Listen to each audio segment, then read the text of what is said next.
MAGA and Trumpism, if you will, interestingly has placed the conservative Canada in a very difficult position. And it's really the Conservative Party of Canada that needs rethinking Mm. because part of its base has been sympathetic to President Trump. But now President Trump is attacking Canada. So, what is the Conservative Party of Canada to do? Mhm. It cannot, of course, keep supporting Trump openly and wholeheartedly, obviously. At the same time, it needs to be a little more nuanced in its criticism of the Trump administration.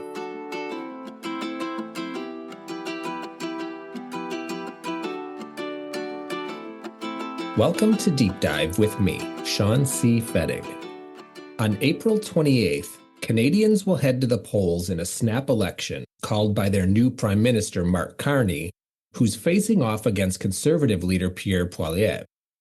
This election comes at a critical time for Canada, with the country grappling with unprecedented challenges to its sovereignty and economic stability, thanks to a Trump effect. President Trump's recent tariff threats and provocative statements about Canada becoming the 51st state have injected a sense of urgency into the Canadian campaign. These developments have reshaped the political landscape, dominated campaign discourse, and shifted the focus from domestic issues to questions of a national sovereignty and economic resilience. The specter of Trump's tariffs, which took effect on April 2nd, hangs over the election like a dark cloud. Both Carney and Poilievre are positioning themselves as best equipped to stand up to Trump and protect Canadian interests, although Poilievre has been referred to as the Trump of Canada, often himself highlighting many temperament and policy similarities, a comparison he's recently tried to distance himself from, and the Liberals have tried to tie him to. In many ways, this Canadian election is much more about the United States than it is about Canada. So my guest today is Dr. André Lecours, professor in the School of Political Studies at the University of Ottawa, where he holds the Forum of Federations and University of Ottawa Research Chair on Comparative Federalism. He's also a former president of the Canadian Political Science Association and a fellow of the Royal Society of Canada, and a leading expert on Canadian nationalism, secession, and federalism. We discuss Trump, these upcoming Canadian elections, how Canada can protect its own democracy when its largest trading partner, the U.S., is starting to look like a very real threat, and how Canada can realign itself with more stable allies. All right, if you like this episode or any episode, please give it a like, share, and follow on your favorite podcast platform, and or subscribe to the podcast on YouTube. And as always, if you have any thoughts, questions, or comments, please feel free to email me at deepdivewithsean@gmail.com. Let's do a deep dive.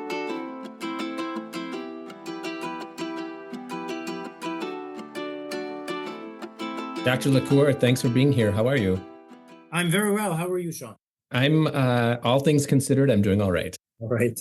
So it kind of feels like we're living in some type of a fever dream, maybe a nightmare right now. In a matter of like 2 months, Trump has managed to maybe permanently destroy one of the strongest and most enduring alliances in the world between the U.S. and Canada.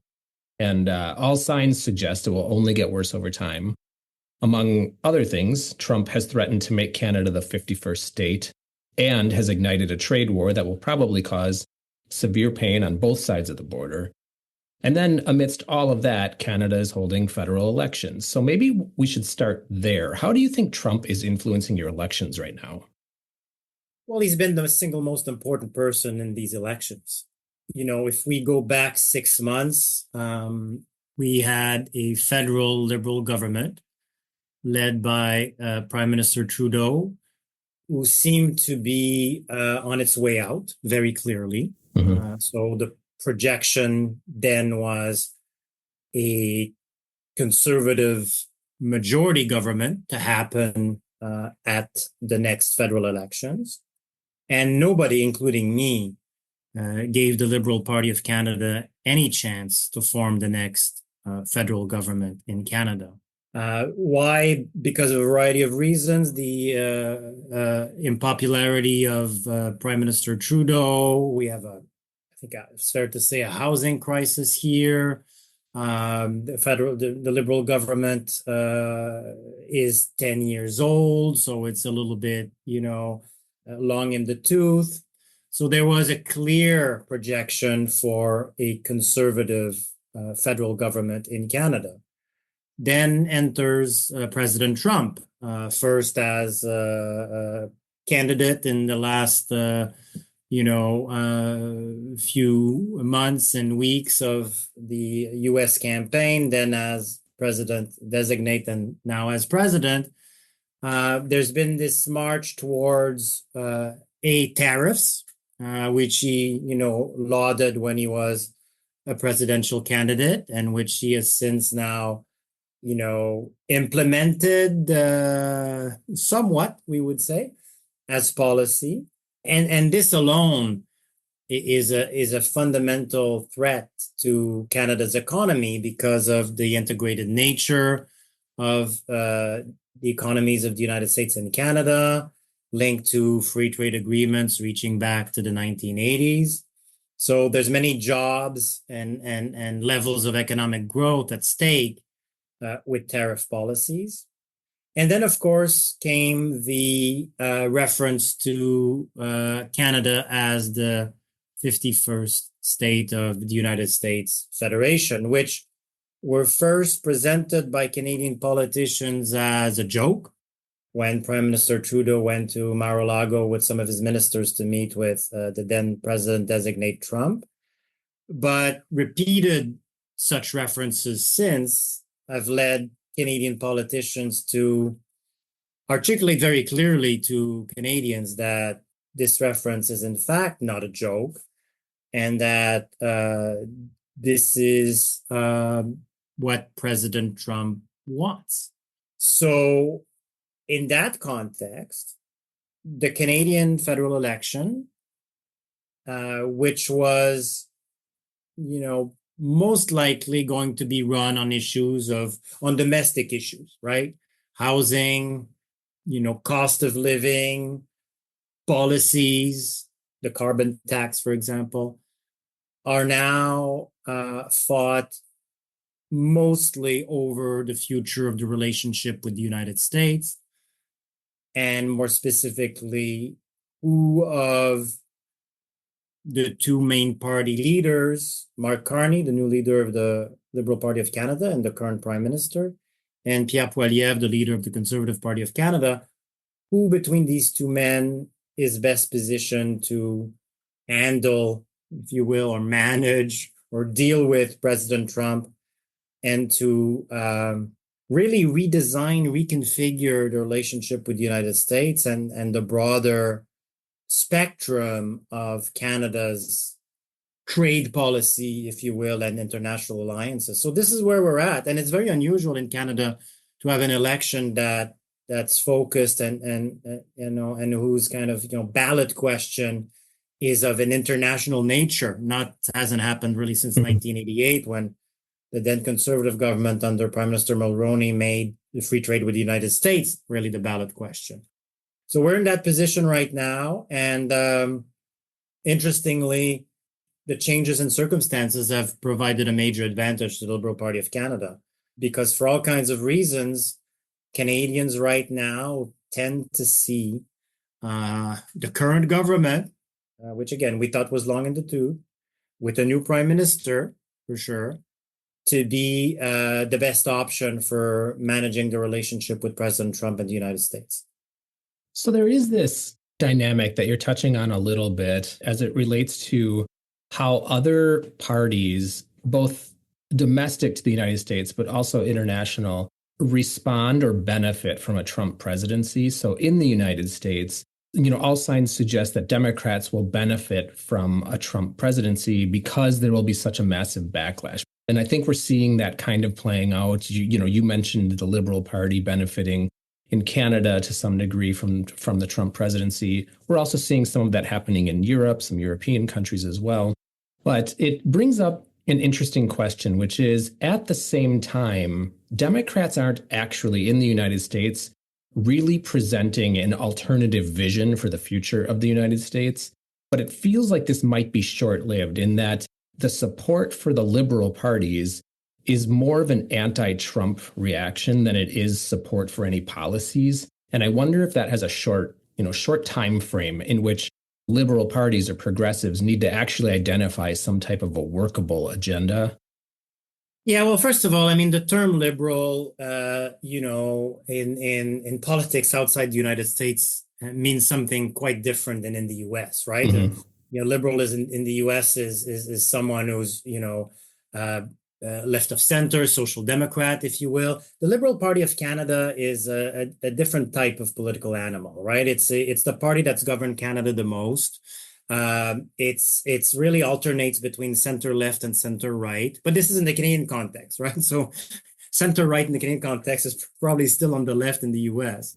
So that's the first thing to say there. The second thing is that, well, really right now, a month is all the Liberal Party of Canada needs in terms of the Trump effect on the country, right? Because the elections are in less than a month.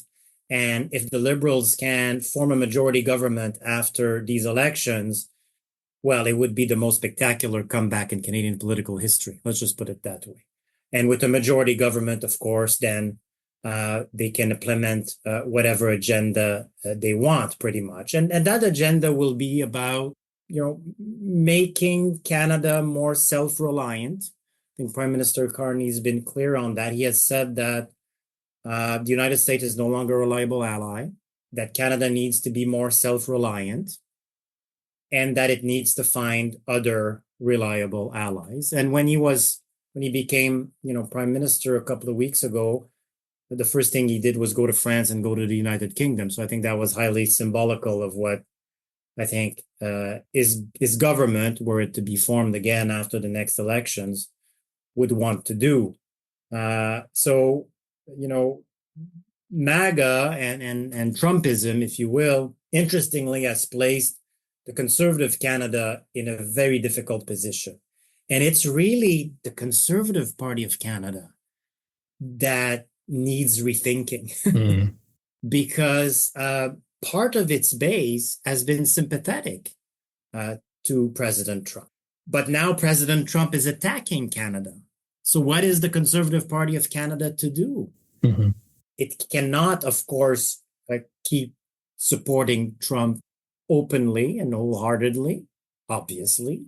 At the same time, it needs to be a little more nuanced in its criticism of the Trump administration.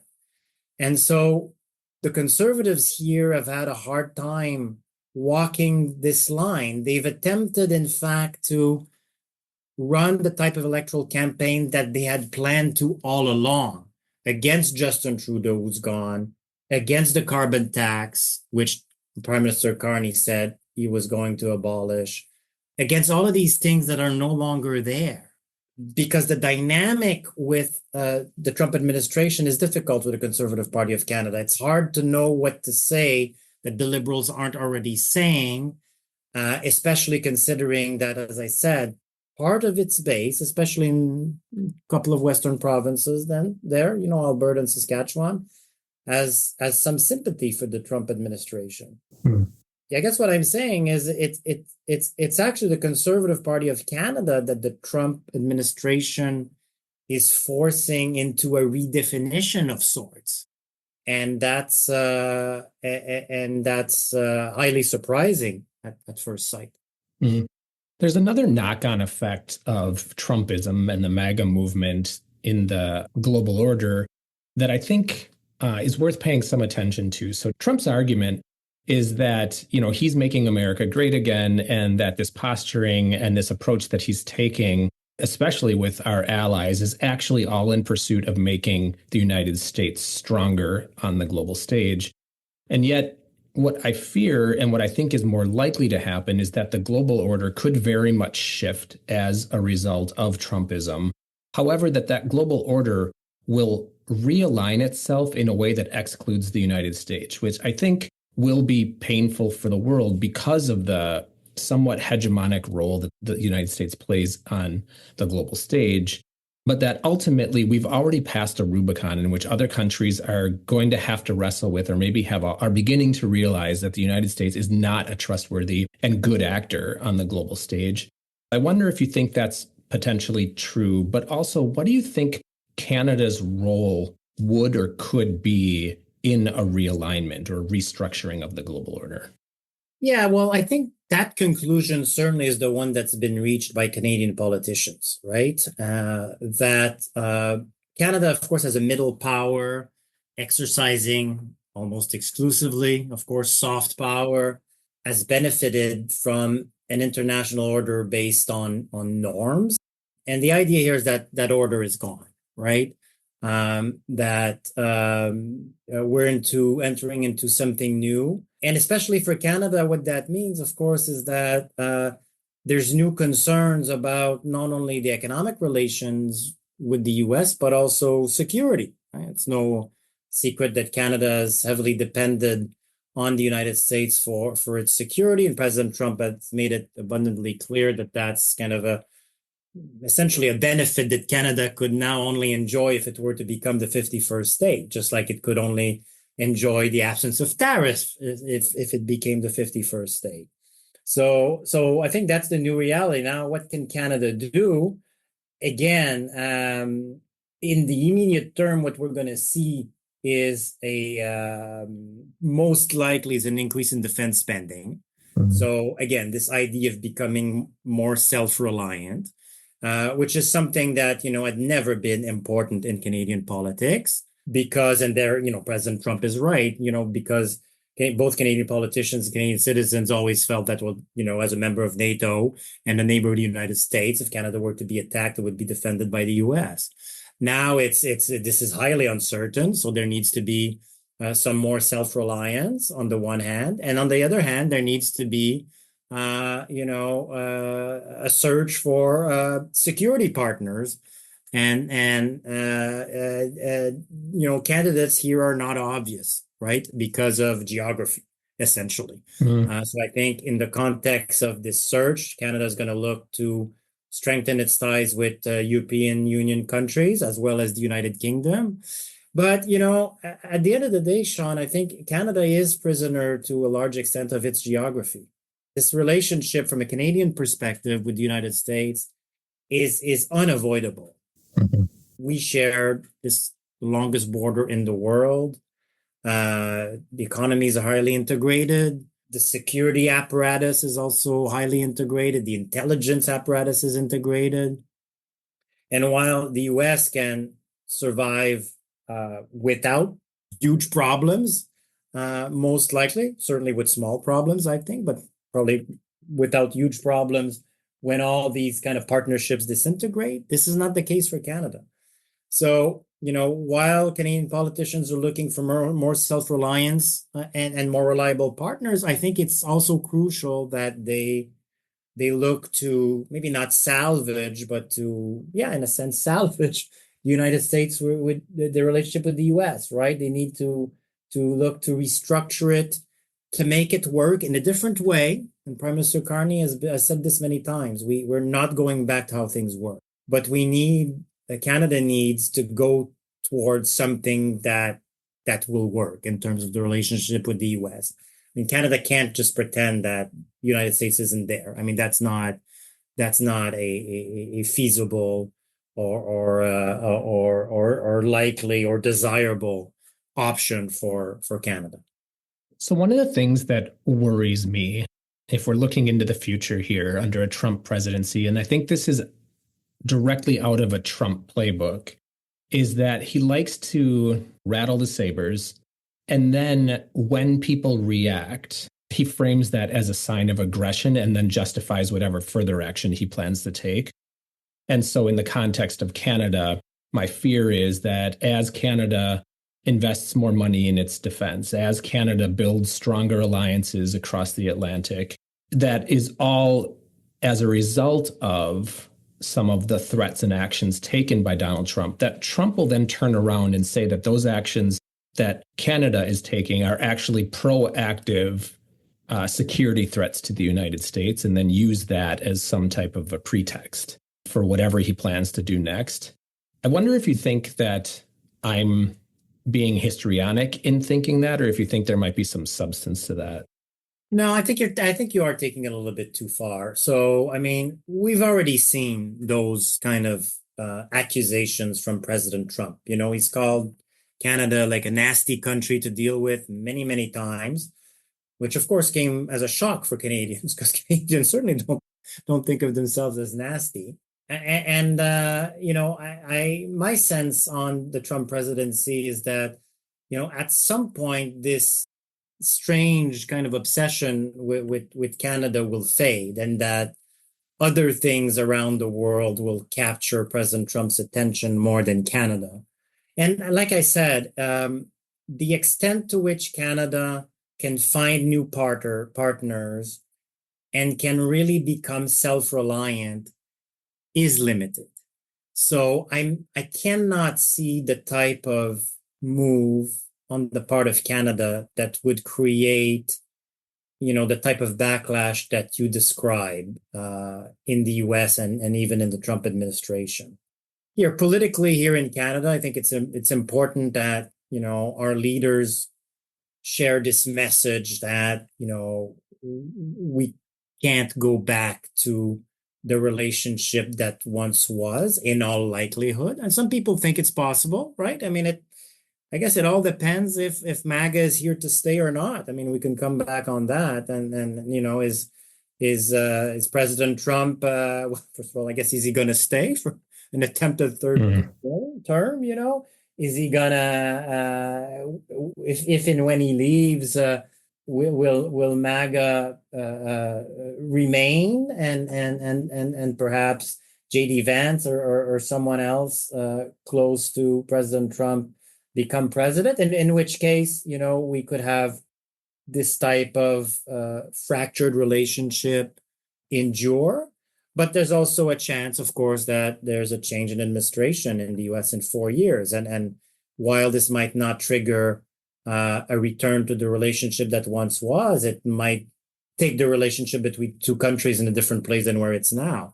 So I think there is still room for change.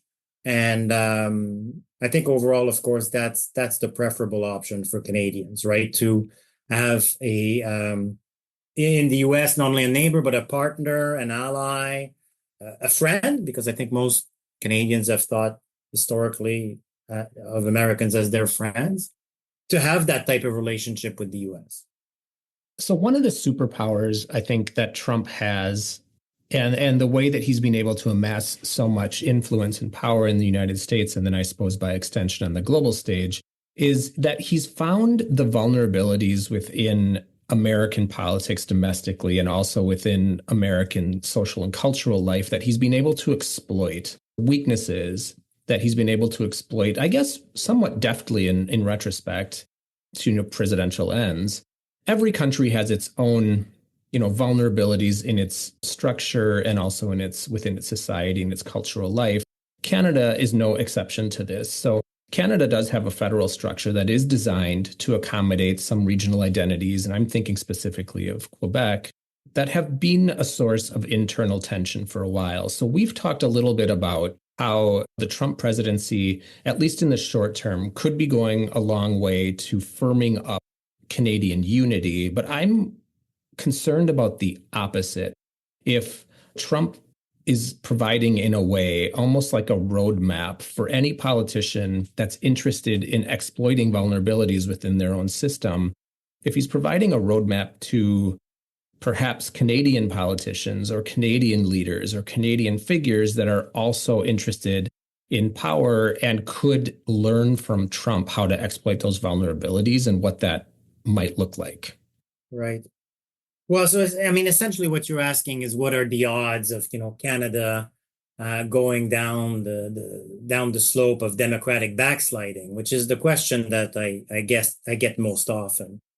I mean, of course, it's not impossible, but I would say that Canada has a few safeguards that the United States probably doesn't have. One is the parliamentary system, actually. So we're in the middle of elections. We just discussed it. We're going to vote for a parliament. So in a parliamentary system such as Canada's, citizens don't vote for a government. We vote for a parliament. Mm-hmm.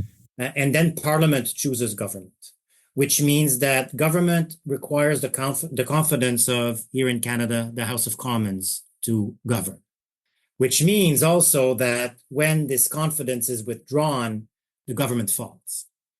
So essentially what I'm saying here is that, it's much easier in Canada to get rid of a government than it is in the United States to get rid of an administration, right? I mean, we know that in the US, in the presidential system, yes, you have mechanisms of impeachment, but that's really like a judiciary, like a legal procedure that can be triggered only for treasons and such crimes. Whereas in Canada, it's simply about confidence, right? If government loses the confidence of the House of Commons, it falls. So, you could expect that if a Canadian government were to try to do some of the things that President Trump is currently doing or attempted to do, that it might lose the confidence of the House of Commons, despite mechanisms of party disciplines and the like. So I think that's a really, really important distinction. And not to get too political sciencey here, but there's a long literature in political science suggesting that parliamentary systems are actually better for democracy than presidential systems. So I think that's really important. Then you mentioned that Canada is a federal state, as is the United States, of course. So there's a commonality there.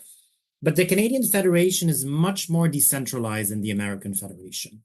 We have constitutionally and politically more powerful provinces, facilitated by the fact that in Canada, political parties are not vertically integrated. So, if we were to have a conservative government, for example, at the federal level, it's really not a given that it could count on the support of conservative parties at the provincial level. Right now, actually, in the current election campaign, what we've heard is that the Conservative Premier of Ontario, Doug Ford, has instructed his members of the Legislative Assembly to not actively campaign or support the Conservative Party of Canada, right? So this is a very different structure in Canada in terms of the federal arrangement. Powerful provinces, which are their own kind of forum of democratic legitimacy and accountability, which could fight more effectively against, a federal government that it would see as going down the road of democratic backsliding, right? I would add to that a couple of more things. Courts. So I think courts are being tested now, right, in the United States in terms of their capacity to uphold the rule of law. Courts in Canada are much less politicized, much less divided ideologically than in the United States. And I think if you look at the top, the Supreme Court of Canada has great legitimacy, right? I mean, we don't have this kind of view that, there's some conservative and some liberal judges in the Supreme Court of Canada. We don't do these readings, or we can't do them. So I think there's a better chance that court judgments, say against a federal government in Canada, would be accepted as completely legitimate than when these judgments are rendered by US courts against the Trump administration. And I'll finish by this very basic observation, sociological. You mentioned Quebec. So Canada's long had this French-English cleavage, right? Which in contemporary politics is often called the kind of Quebec rest of Canada cleavage. And as you said, there's been a strong secessionist movement in Quebec. Quebec's had 2 referendum on independence. So there's something here for the Canadian political class to constantly manage. And so really the number one task of a Canadian prime minister and a Canadian government is to make sure the country survives. And that's certainly not the case in the US, but that is the case in Canada. So populist politics in Canada, or even, more to the point, kind of democratic backsliding, could be seen as something threatening to the integrity of the country, and therefore something that a federal government and the prime minister needs to be very careful with.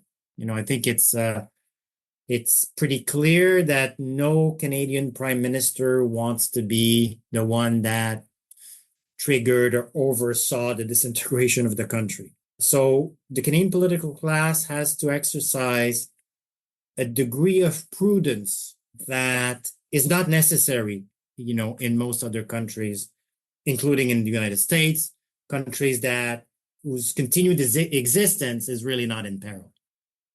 So you mentioned Ontario Premier Doug Ford, and I guess I want to pose my next question in the context of some of the stuff that he's been saying. So he's taken a very bullish approach to the United States. Yeah. And I think perhaps, premiers in Canada might have a little bit more influence in international politics as it relates to Canada than do governors, at least with their relationship to the United States. So Ford has taken this posture of inflicting as much pain as possible on the United States where he can in response to Trump's tariffs specifically. And in the United States, there's kind of a tradition that governors of states can't really or shouldn't engage in the international arena, and especially not run counter to the national position on issues. And there is a very real potential that Doug Ford could get out a bit ahead of himself, or at least a bit ahead of the national government or the federal government in Canada. And I wonder if this is a typical thing or if you have the same concerns at all. Yeah, so they have been controversial, Premier Ford's actions, right? Because, well, in part, we've been in the middle of political uncertainty at the federal level. Mm-hmm. Prime Minister Trudeau announces his resignation. Then he left. Then Mark Carney became Prime Minister, chosen by the Liberal Party of Canada as new leader, therefore becoming Prime Minister, but not being, elected. And now we're in the middle of an election campaign. So there was somewhat of a political void, which I think Premier Ford, whose new government just comes out of a provincial election in Ontario, the largest province in the country, running on defending Ontario's interests in the context of, the United States tariff policies. So Premier Ford certainly has a lot of legitimacy in his province. Now, to what extent can he take this abroad? Again, has been a matter of some controversy because, the question was he undermining the federal government? Was he doing this with the blessing of the federal government as someone who could be more aggressive? But then he was a little bit kind of chaotic, right? He announced a surcharge on electricity export to New York, Michigan, and Minnesota. Then when President Trump said, "Oh, that would lead to an additional 25% tariffs on everything coming from Canada," and Premier Ford backtracked. So it's been a little bit confusing.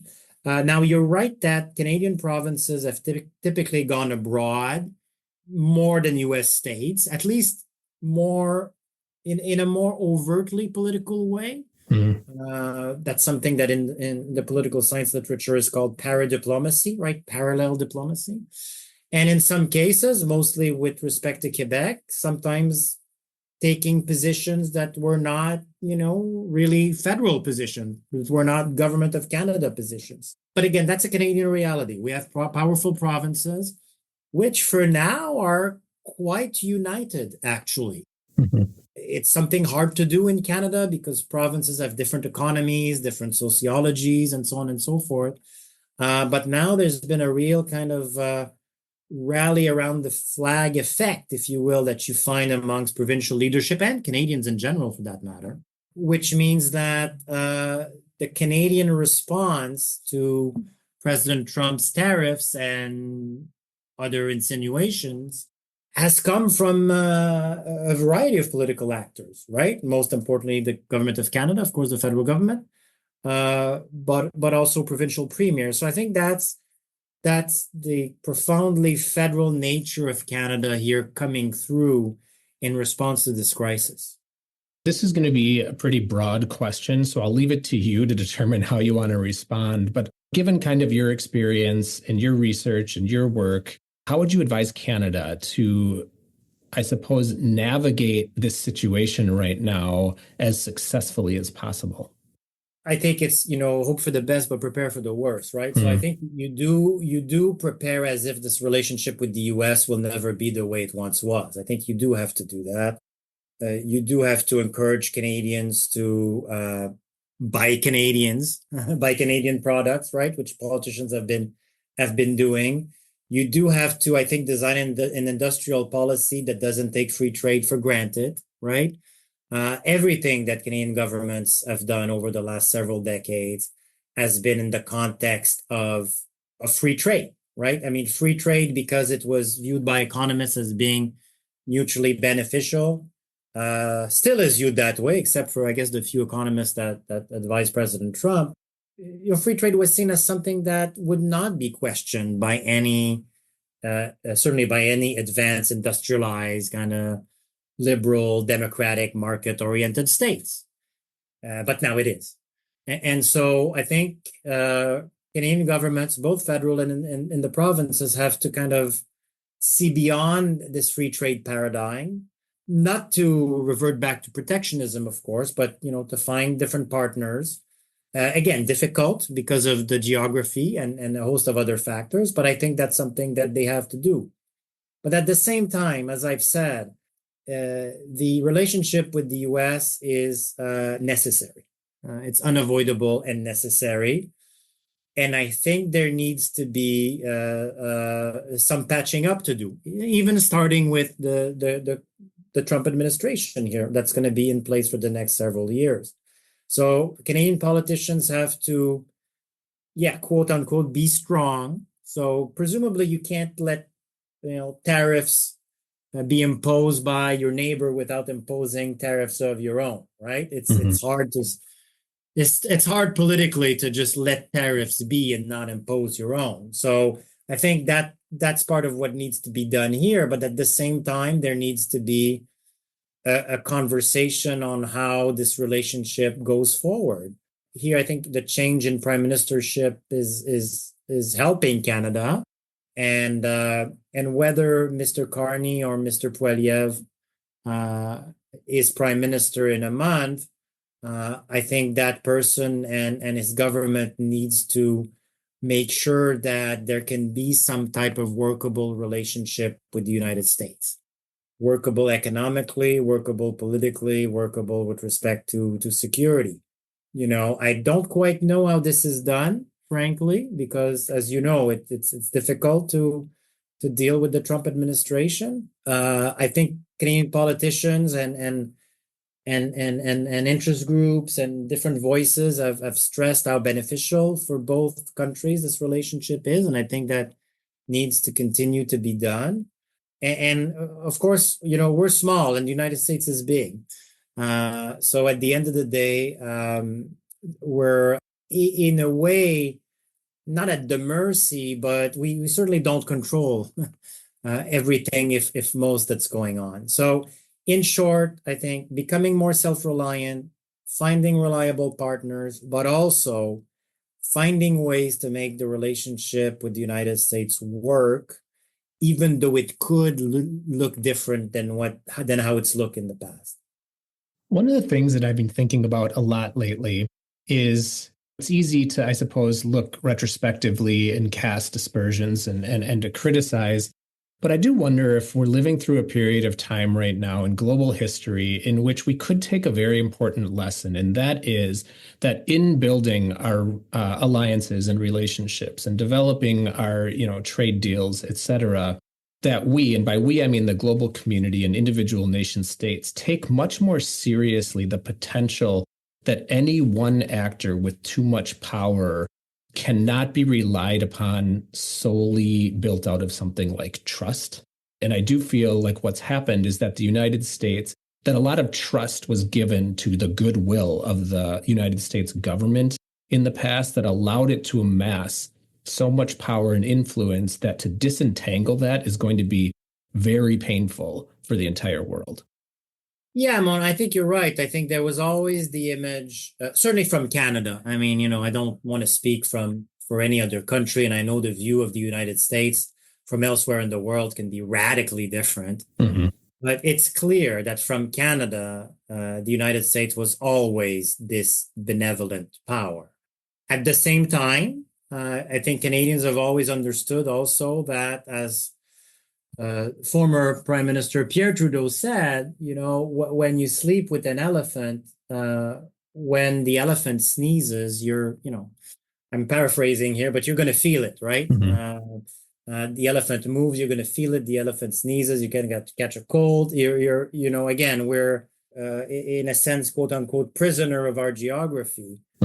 So that's why I think it's so disturbing for Canadians and Canadian politicians to see the United States change its perspective, right, on the world, seemingly stopping to see economic and security relationships and partnerships as win-win, but rather as, deals or bargains where one mostly wins while the other mostly loses, right? I think it's in President Trump's world, it's a zero-sum game world, or it's almost a winner-takes-all world. And I think that's a major change for the partners of the United States. This view that, relationships are not mutually beneficial for the Trump administration, right? That it either wins or it loses. So that has all kinds of implications for world security and prosperity, and especially for smaller powers like Canada, which neighbor the US and are really, really kind of sensitive to anything that happens there. Speaking of being neighbors, so I live in Seattle. Right. And we have typically taken weekend trips up to Vancouver, Victoria, almost like once a month. And we have not since Trump has taken office.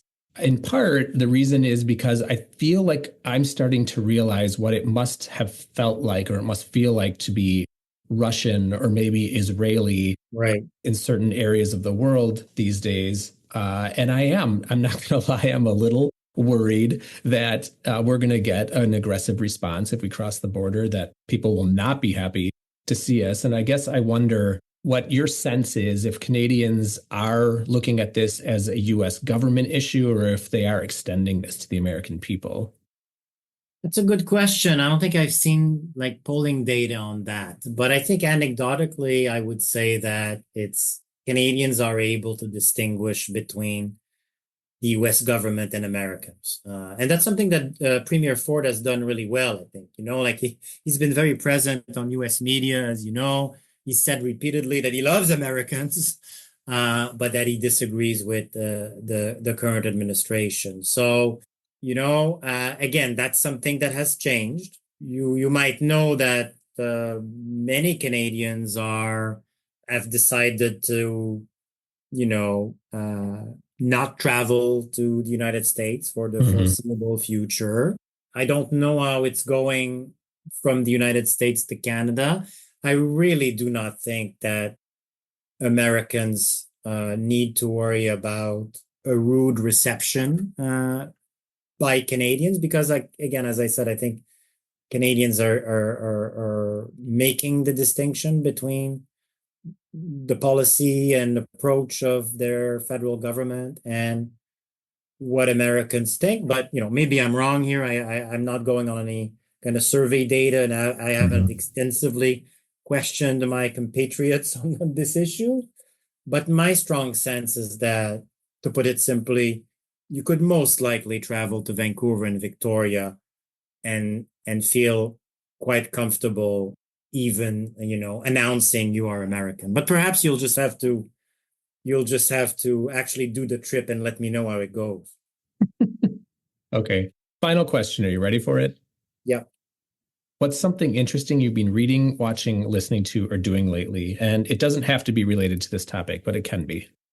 Well, I think it's gonna be, because it's this electoral campaign, Sean, right? I mean, it's mesmerizing up here, because, as I said, we've never had the potential for such a transformation of politics, for such a switch in who is likely to form the federal government. Mm-hmm. We've never had really, again, since 1988, an international issue or an international actor, right, President Trump, feature in the federal election campaign. I mean, President Trump is the single most important person in the current election, I think it's fair to say. And so all kinds of strange things are happening, right? The Liberal Party is gaining steam. The New Democratic Party, which is our small social democratic party here, is collapsing because people on the left, I guess, want to make sure that they don't have a conservative government. So they're going to support the Liberals, which are a bit more centrist than the New Democratic Party. But if you're even clearly on the left, maybe that's the strategic thing to do.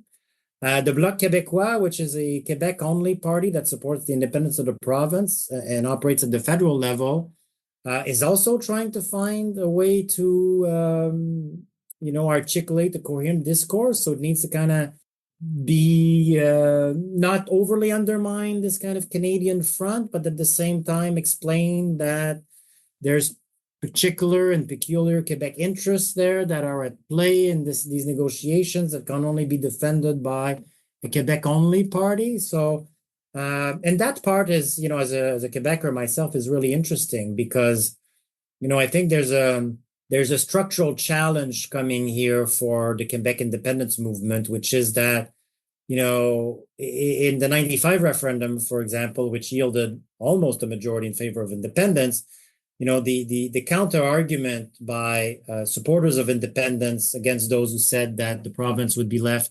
economically worse by independence was to say, well, that's okay. We have free trade. We're just going to keep trading with the Americans, right? We don't need to trade with Canada. We'll just keep on going with our north-south economic relations. And of course, that argument seems to be gone now, which I think places supporters and promoters of independence in a more difficult discursive situation. So you see, there's a lot to follow in Canadian politics and society, and this is beyond politics. We're into kind of society and what Canadians buy when they go to the grocery store and so on and so forth. There's so much to follow as a result of the last U.S. presidential election. So it's crazy to think the extent to which that, American politics and the last presidential election is impacting virtually all dimensions of Canadian politics and society. I mean, it is fascinating, this kind of Trump effect on Canadian politics. And you can track almost right around March 1, CPC was up nationally like 10, 12, 13 points. And then it started to shift. And now it looks like LPC's up about anywhere between 4 to 8. That's right. And unfortunately for Monsieur Poilievre, the leader of the Conservative Party of Canada, he in the past has sounded a lot like Donald Trump, right? He has criticized experts, criticized the media. He's criticized the World Economic Forum. He supported the kind of convoy blockade / occupation here in Ottawa, where I am, in the capital, just like, Donald Trump and Fox News did. And now the Liberal Party of Canada actually is running some very effective ads against him, where they show a clip of him for 5 seconds saying something, and then Donald Trump saying the same thing. And they repeat on many different topics. And the message, of course, is, Pierre Poilievre is just like Donald Trump, and Donald Trump is attacking Canada. Therefore, why would you vote for a party led by Pierre Poilievre? So yes, the Trump effect, I think that's the right term, and it's just been massive. It's almost like I'm going to use some of President Trump's favorite words here. It's been unlike anything we've seen before. It's been exceptional. It's incredible to see how Canadian politics is being transformed by what's happened in the United States. Dr. Lecours, thanks for taking the time. I really appreciate it. You're welcome. It was a pleasure.